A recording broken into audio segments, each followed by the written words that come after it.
Everyone, my name is Bennett. I'm an executive chef here at Zingerman's Roadhouse. I'm here with our friends from Taste of Local Difference on behalf of the Pittsfield Township Farmers Market. Just kind of bringing out some of the cool recipes that I like to make in the summer.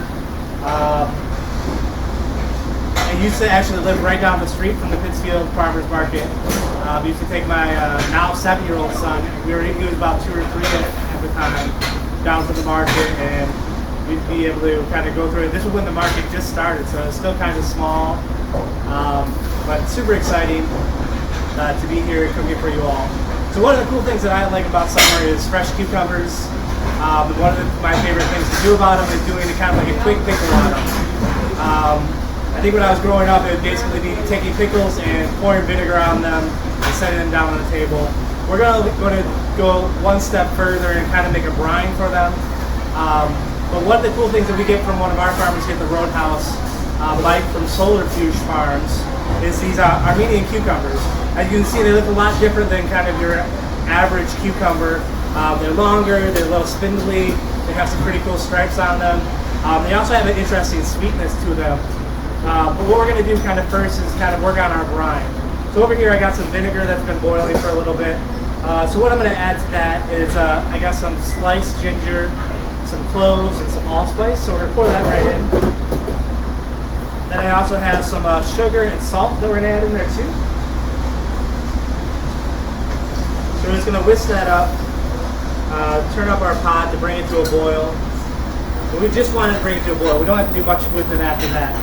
And then after that, with cucumbers, kind of, you get to play with it and kind of, with each cucumber, you can kind of treat it different. Like if it has a hard skin on the outside, you might peel it.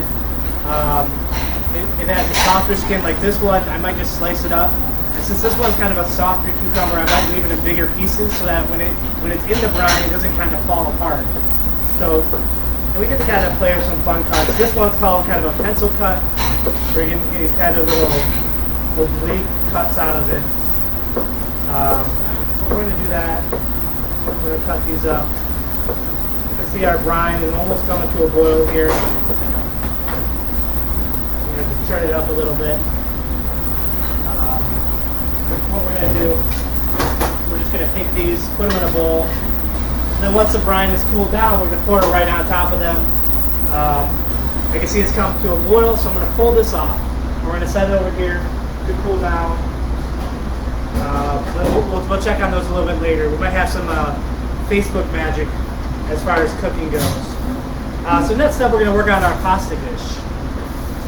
So I got my cast iron. I love cooking in cast iron. It's one of my favorite things to do. I bought this large skillet at the one of the local. It was Hiller's, which is now Kroger's, off of Washtenaw by Ann Arbor. I bought this about 7 years ago, and I pretty much cook with it. This is from my home. I cook with it pretty much every night. It's one of my favorite things to cook in.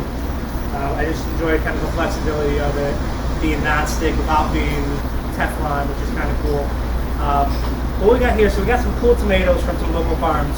So we got some Kellogg Breakfast. We have some Cherokee Purples.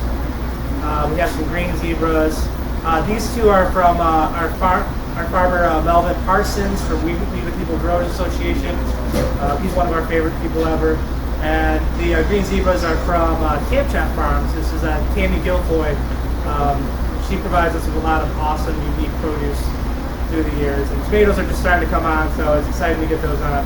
So what we're going to do is we're just going to cut them kind of in larger chunks, because what we're going to try to do is throw them in this hot pan and just break them down pretty quickly. A lot of times with tomato sauces, I think you see kind of them simmering for hours and hours and hours. Well, I have a family of 4 at home, and not necessarily a whole lot of time to cook it in, which I think is a lot of the times the case with a lot of the folks that I run into. So I tend to do things that go a little bit faster, a little bit quicker, but still are pretty fun to cook. So what I'm going to do is get my pan kind of smoking hot. Cut some of these up. It's probably enough of them here. And then we're going to throw them in the pan. We're going to be careful, because with tomatoes there's always water that comes out. And when you mix water and oil, it splashes. What we don't want to do is burn ourselves. So what we're going to do is put this down over a high heat. I'm pretty much going to turn it up as high as it goes. As they start breaking down, I'll probably start mashing them. A lot of times at home I'll use like a potato masher. Today I'm just going to use a slotted spatula, because that'll work just as well. And while those are cooking down a little bit, we're going to cut up some herbs.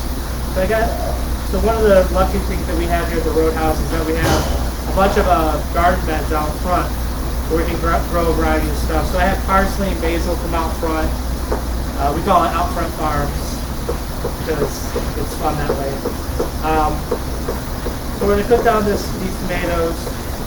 Hopefully get them to break down into kind of a nice sauce once they get heated and the water starts coming out. And once they're cooked down, we're going to add our capers. I got a bunch of shallots we're going to add to it. A little bit of salt, because as we know, we always want to cook salt as we're cooking instead of just at the end, so that the salt works its way into the food. So I add my salt. We're going to add our shallots. We're going to kind of stir this up, work on breaking down some of these tomatoes. And a lot of times they won't break down in total sauce, so you're going to have chunks of them, which I kind of like. You're able to kind of see the produce and see what it looks like, not just as a blended puree. Especially this time of year when the produce is so good, you really want to feel like to have it shine per book.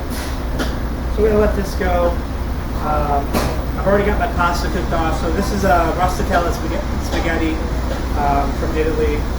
One of our favorite spaghettis that we use here at the Roadhouse. What I'm going to do is add a little bit more olive oil to this, just for a little bit more flavor.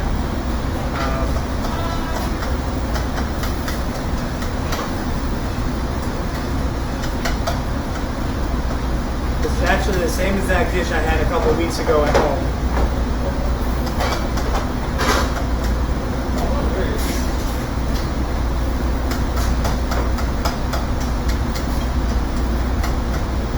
So if you're cooking this at home, we do have, there should be some recipes up on the site.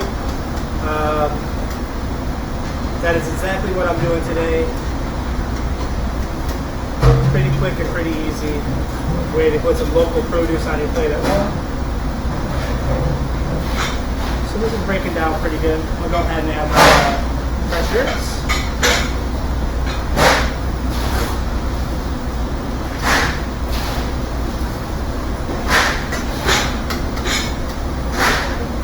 Stir it up.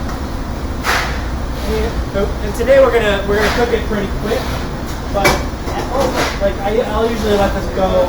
It's something where you can kind of prepare it ahead of time, or you can just cook it for 20 minutes, or you can let it go for like an hour or so. The tomatoes being fresh and still having the skins on them, they'll hold up pretty well over time.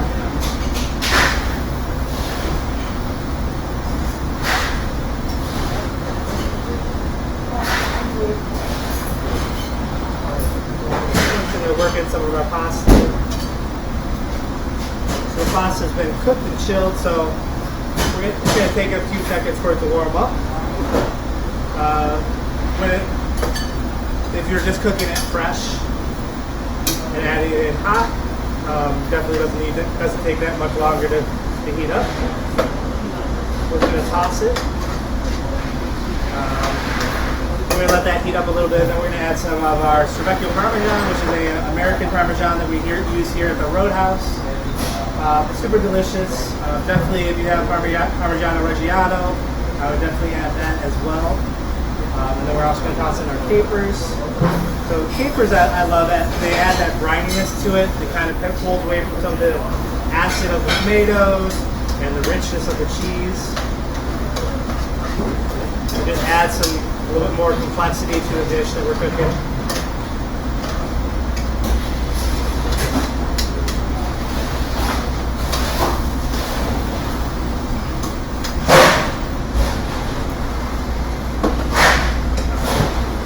It looks like it's heated up pretty well. We're going to add some of this Parmesan.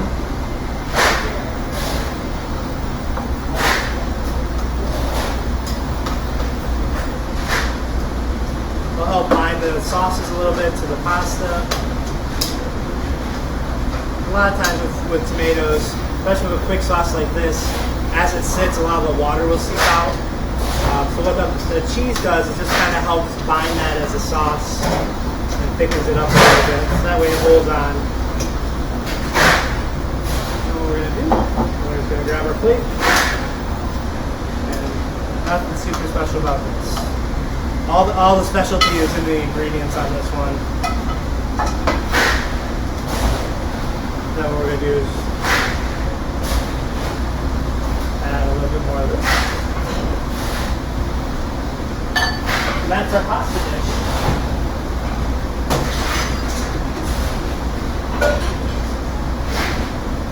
And as we have this, nice and cool, somewhat cooled down. It's still a little bit warm, which I think is okay because the cucumber is going to help cool it.